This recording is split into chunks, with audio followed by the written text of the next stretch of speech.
Kate, your character is really interesting because, in hindsight, a lot of people can look at her as sort of the villain, if you will. But at that particular time, she truly was representing a different perspective and wasn't necessarily a gender traitor, if you will.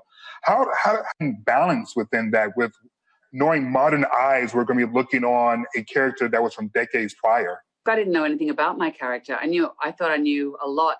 Like Nicole, I've heard you talk a lot about your mother and growing up with a second wave feminist mother. And, I identified as a feminist. I thought it was about equality. And I didn't know it was a polarizing issue in the States. And I also thought that the Equal Rights Amendment was ratified. I had no idea about any of this. So it was a huge journey for me to discover that, in fact, there was an equal and opposite movement in second wave feminism that was the traditional women who felt marginalized by the social revolution. And that in fact, the notion of equality in the 1970s was more bipartisan than it is now. And so that across party lines, there were a whole lot of Republican feminists.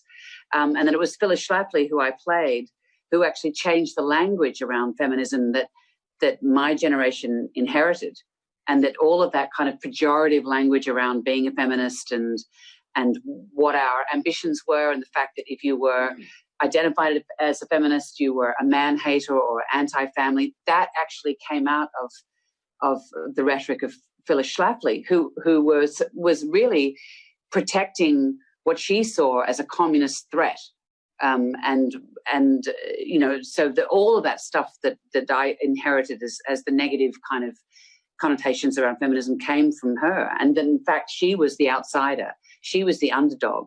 And the notion of equality and what the feminists were pushing for in the 1970s was, in fact, much more mainstream than I think it is today.